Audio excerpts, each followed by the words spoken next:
황금거의 여러분 안녕하십니까? The 7F's Highly Effective People, 성공하는 사람들의 7가지 습관. 오늘은 63번째 리뷰입니다. 황금거의 여러분, 이민년 새해가 밝았습니다. 새해에도 정말 건강하고 우리한테 이미 도착해 있는 행복을 풍부하게 발견하고 표현하는 그런 아름다운 2022년이 되기를 간곡히 기원합니다. 오늘 63번째 리뷰의 주제가 승승합의입니다. 승승합의. 지난번에 제가 이야기했다시피 자기 자신이 자기 자신이 지속적으로 성취를 이루고 성과를 내는 것이 어떤 것에서 성과를 내는 것인지 어떤 방향으로 성과를 내고자 하는지에 대한 확고한 감각이 없다라면은 자기 자신을 승승적으로 관계 속에서 경영하기 쉽지 않다, 이런 이야기를 했습니다. 그러므로 우리는 승승합의서를 통해서 자신의 어떤 기대 성과, 그 다음에 실행 지침, 또 가용 자원, 이런 것들을 파악해서 매월 또는 매 분기별로 자기 자신을 상승시키는 그런 문서를 만드는 게 되게 중요하다, 이런 이야기를 스티븐 코비는 지금 하고 있습니다. 스티븐 코비가 어떤 거대한 영업 회사에 가가지고 연말 성과 보고회를 참석했는데 거기에 참석한 사람이 약 1000여 명 정도 됐지만 그 해에 정말로 명실상부한 성과를 내는 사람들 한 40여 명의 축하와 퍼레이드가 있었다고 그럽니다. 이걸 바라보면서 나머지 약 900명, 950여 명의 인원들은 그걸 지켜봐야 됐고 그들의 성취를 축하하는 그런 모습이었다는 것이죠. 코비는 이런 모습을 보면서 결과 중심의 어떤 조직 문화가 절대 다수의 사람들에게 어떤 심정을 주는지를 발견하게 된 것이죠. 그래서 스티븐 코비는 결과 중심보다도 성과 중심이어야 된다, 이런 이야기를 하는 겁니다. 자, 결과 중심과 성과 중심은 뭔가, 이런 차이를 좀 구분할 필요가 있겠죠.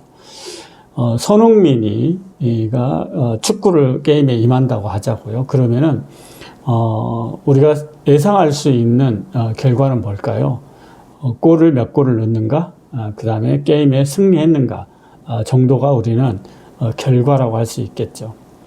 그러나 중요한 것은 성과 중심의 어떤 목표를 설정한다라면은 좀 더 다른 모습을 가질 수 있다는 것을 우리는 스티븐 코비를 통해서 배울 수 있는데요. 성과 중심이라면은 손흥민은 경기에 들어가서 예정된 자신의 플레이를 잘 해냈는가? 그동안 컨디션 조절을 잘 했기 때문에 전반전, 후반전 내내 건강하게 그라운드를 달릴 수 있었는가? 뭐 이런 것들도 되게 중요한 성과라는 것이죠. 그리고 팀원들과의 패스는 원활하게 잘 되었는가?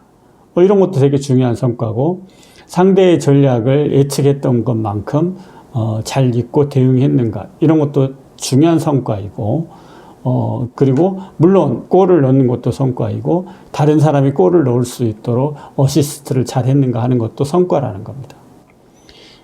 이렇게 보면은 축구라는 것들이 좀 더 종합적으로 좀 뭐라고 해야 할까요? 버라이어티하게 우리에게 다가오는 것이라고 할 수 있겠죠. 이런 태도는 성과를 결과 중심이 아니라 성과 중심의 태도는 우리의 삶을 지속적으로 성장시키고 성숙시켜 나갈 수 있는 굉장히 중요한 패러다임의 전환이라고 할 수 있습니다. 그래서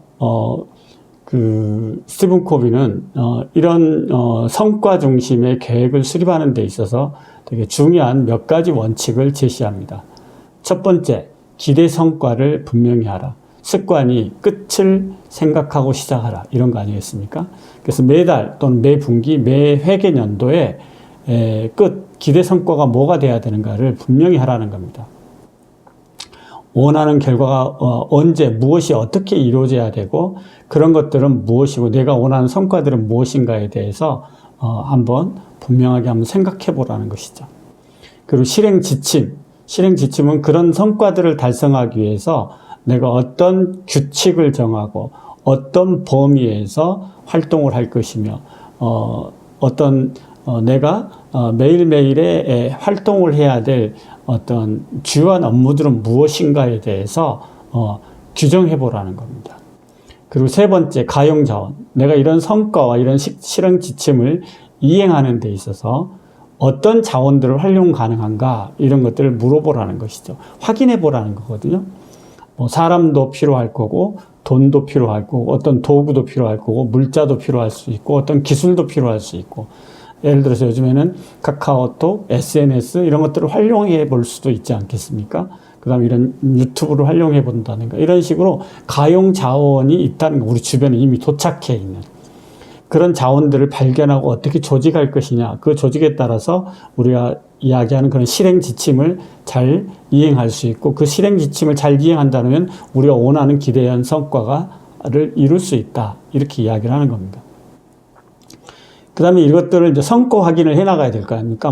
주별로 성과 확인을 한다든지, 매월 성과 확인을 한다든지, 매월말 성과, 또는 분기별로 성과를 확인한다는 거죠.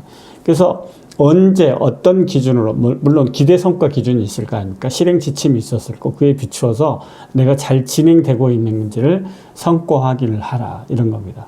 그러고 난 다음에 그 기간 안에, 한 달 또는 분기 안에 내가 그런 성과가 달성되어 있는지를 평가해서, 만약에 달성되었다면 나는 내 자신에게 어떤 보상을 줄 건가 라는 겁니다. 또는 팀에서는 나에게 어떤 보상을 줄 건가를 분명히 해보라는 것이죠. 그려보라는 것이죠. 내지는 예상되는 수익을 계산해 보라는 것이죠.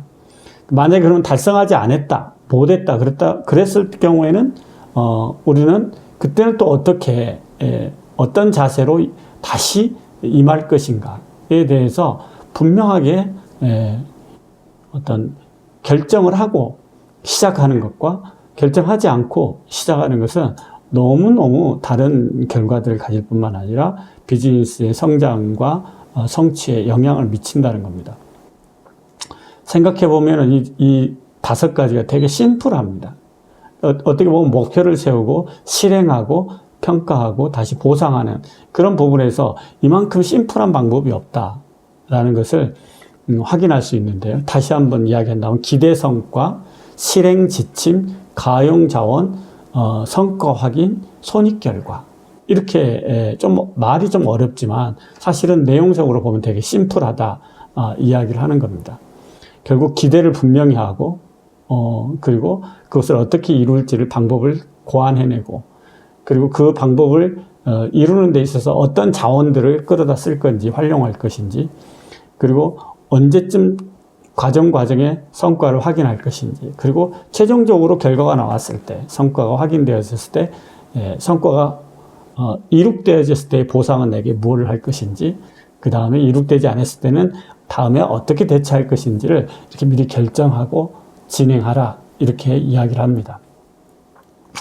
예를 들어서 가정에 어떤 청소년과 부모가 예를 들어서 학습을 놓고 서로 갈등하는 집안들이 참 많지 않습니까? 그러면은 자녀와 부모와의 관계에 있어서도 이런 이행 합의를 할 수 있다는 거죠. 이행 합의를. 기대 성과, 매일 숙제하기 또는 성적을 어느 정도 향상시키기. 대신 부모는 잔소리하지 말기, 이런 식으로 할 수 있는 것이죠. 그 실행 지침을 생각해 보면은 숙제를 다 하기 전까지 TV를 보지 않기, 이런 것들, 컴퓨터 게임을 정해진 시간만 하기, 이런 것들을 실행 지침으로 정할 수 있고, 하루에 부모님들은 공부하란 말을 하루에 한 번 이상 하지 말기, 이런 식의 어떤 실행 지침을 세울 수 있다는 거예요. 가용 자원으로는 부모가 도와줄 수도 있고, 가정교사가 도와줄 수도 있고, 학원을 통해서 도와줄 수도 있고, EBS 교육방송을 통해서 도움을 받을 수 있고, 또는 무슨 학습 플래너를 통해서 도움을 받을 수도 있고, 이런 가용 자원들을 활용할 수 있는 게 뭐인지를 확인해 보라는 것이죠. 그리고 성과를 확인하는 것은 예를 들어서 중간고사가 끝나고 성과가 확인될 수 있고, 기말고사가 끝나고 성과를 확인할 수 있겠죠.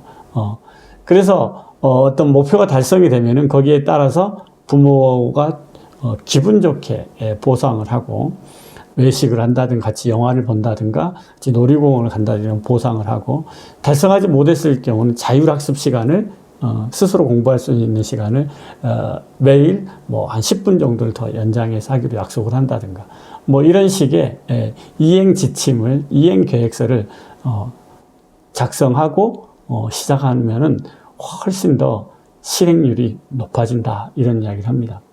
이런 것은 이제 부모와 자녀와의 관계를 이야기하는 건데요. 만약에 이런 관계 속에서 서로 이행 합의를 하게 되어진다는 것은 이 이행 합의가 중요한 것이 아니라 지금까지 학습을 통해서 우리는 알 수 있었던 게 뭐였습니까? 신뢰이죠. 감정은행 계좌 AB이 얼마나 돼 있느냐. 감정은행 계좌 AB이 돼 있지 않을 경우에는 아무리 이런 이행 계획을 세운다고 해서 한다고 해도 그게 성과를 내지 않는다라는 것이고요. 그리고 성과는 누가 확인을 해야 되는가 하는 것이죠. 자기 스스로 성과를 확인하는 것이 중요하다는 것이죠. 누군가가 성과를 하기 때문에, 누구가 성과를 확인하기 때문에 하는 것은 그건 자발성이 없다라고 봐야 되겠죠. 우리는 그런 것들은 사실은 사람의 창의력과 잠재력을 오히려 옥죄거나 감쇄시키는 그런 효과를 낸다는 것을 우리는 알 수가 있습니다. 그러므로 정말 진정으로 중요한 것은 성과는 누가 결정하고 누가 확인하는 거냐. 스스로 확인하는 거고 관계 안에서 그런 것들을 합의를 짜나간다 했을 때는 이런 이행 합의보다도 더 중요한 것이 뭐라고요? 감정은행 계좌. 서로 간의 신뢰가 우리가 서로를 위해서 진심으로 서로를 위해서 사랑하고 헌신하고 기여하고자 하는 마음이 있다는 것을 더 먼저 확인하는 것이 더 중요하다 이런 이야기입니다. 그래서 이런 승승의 이행합의, 내 자신이 어떤 성취를 이어갈 것인지에 대한 감각을 갖게 하고 그것을 이행하게 하는 자기 자신과의 어떤 승승합의도 있을 수 있고 나와 또 매니저, 나와 파트너 이런 승승합의가 있을 수 있겠죠. 이런 것들은 어떤 그 자유를 위한 거라는 겁니다. 목적 자체가 무한한 자유. 왜냐하면 스스로가 스스로를 결정하고 스스로가 성취해 나가고 그것을 도와하는 서포트해 주는 그런 환경을 조성하는 거라는 것이죠. 제한하고 통제하기 위한 목적이 아니라 자유를 주는 힘이라는 것이죠. 왜냐? 이것은 스스로가 합의하고 도달하는 노력이기 때문입니다. 그러나 혼자서 할 때는 효과가 떨어질 수 있으므로 관계 안에서 했을 때 훨씬 더 효과적이다. 이런 이야기를 합니다. 만약에 그런 감정은행 계좌가 돈독한 관계가 있다라면 더욱더 큰 시너지를 낼 수 있다. 이런 이야기를 스티븐 코비는 하고 있습니다. 그러므로 이런 이행합의, 승승합의 이런 것들은 실질적으로 이행계획을 수립하고 진행하는 데 있어서는 무엇보다도 기본적으로는 성품, 캐릭터 베이스, 또 함께하고 있는 사람들과의 어떤 신뢰 이런 것들이 1차적으로 더 중요한 것이고 그 다음에 우리가 이런 5가지 기준에 있어서 이행계획 또는 이행합의를 승승합의를 수립하고 진행했을 때와 하지 않았을 때는 놀라운 만치 다른 차이를 만들어낸다라는 것을 이야기하고 있습니다.